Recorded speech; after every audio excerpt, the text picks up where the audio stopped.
Hi everyone, this is Rashim Mogha and welcome again to my channel. In today's video, I am going to share with you 5 mindfulness techniques or exercises that you can use to reduce your stress and your anxiety and be more productive. Now, as many of you know, I'm big on mindfulness. In my previous videos, I have shared with you the impact that it has had on my leadership style and my life. Now, most people think that meditation is the only way to practice mindfulness. And in my personal experience, meditation can be really hard. It's very hard to keep your mind focused on your breath, especially when you're just starting, or it can be very frustrating when your mind keeps wavering. So for me, I had to go about and find alternative techniques that could still keep me grounded, that could still give me the benefits of meditation without really having to focus on my breath. And that's what I'm going to talk about today. Our days are overloaded, and it can be so hard sometimes to carve out time in a quiet place to just focus on your breath and not have your mind waver. And these alternative techniques really come in handy to reduce the stress and anxiety. So let's get started. The first technique that I have for you is coloring. Yes, the adult coloring books that now seem to be a trend, they actually have science behind them. Research shows that coloring abstract designs such as a mandala or a plate can help reduce anxiety. Now, interestingly enough, the same benefits are not seen when you use free flow coloring or free form coloring. And why is that so? Because really, if you start thinking about it, if anxiety is a type of chaos, right, it seems like an activity like coloring in a pre-structured, predetermined form and complex structure will bring some method to that madness, would help organize that inner chaos. So next time, if you pick up a book, coloring book, don't think about it as just a new trend. Think about it from a perspective of how it can help you bring mindfulness and ground you and help you reduce your anxiety and stress. The next technique that I have for you is playing music. Playing music is another research backed idea. Now, a group drumming initiative, there was a study that was done with a group drumming initiative, and it resulted in significant reduction in anxiety and depression, along with an increase in the overall mental well-being. Now, I, like many other people, have found just listening to music being therapeutic. And there have been many times when I've leveraged it to reduce my anxiety, uplift my mood, and think positive.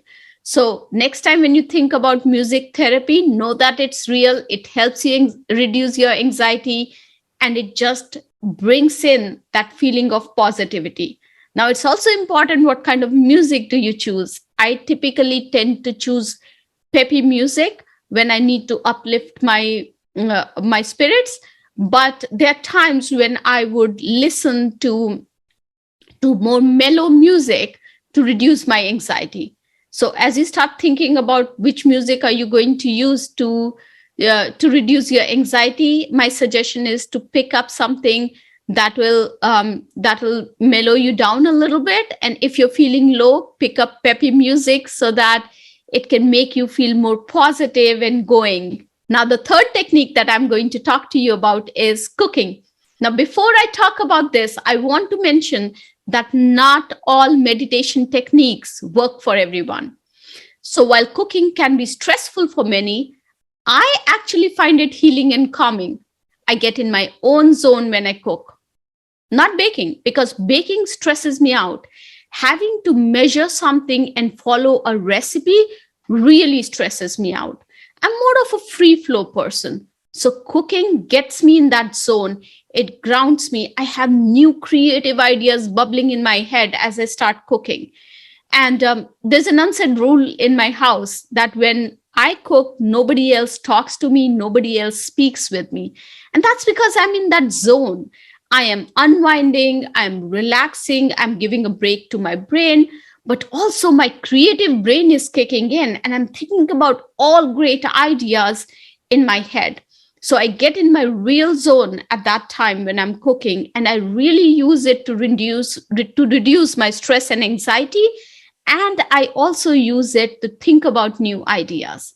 So if cooking works for you, I'm telling you, it's amazing.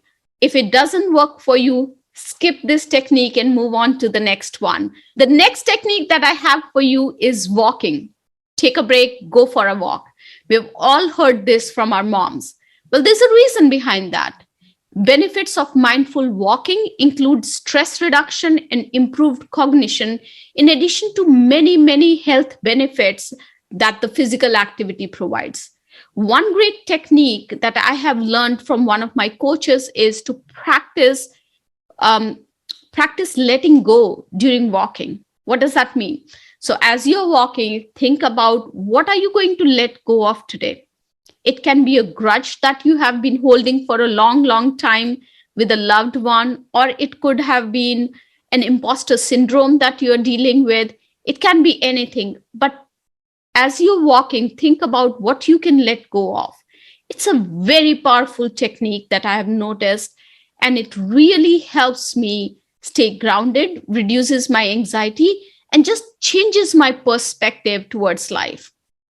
And the last technique that I'm going to share with you, which happens to be my favorite technique, is gazing in the sky. Yes, sky gazing. You heard it right. So when I was growing up as a kid in India, my favorite pastime used to be going to the roof, lying down and looking at the sky, and just continue gazing at the clouds. I would see the clouds float by, and it'll bring in a certain amount of calmness in me. This still continues to be my favorite way to reduce my stress and anxiety. If I'm stressed on a particular day, you'll often see me on a blanket in my backyard looking at the sky. That's the best way to let go and kind of feel the movement in nature. I sometimes focus on a cloud that's slowly moving in the sky, or I focus on a bird that's flying in the sky and just follow that movement. And there is so much calm that I experience in that movement that it's amazing. So I hope you give these alternative meditation techniques a try. Please let me know if these techniques help you manage your anxiety better and help you be more productive. All the best, and have a wonderful, wonderful day. Bye-bye.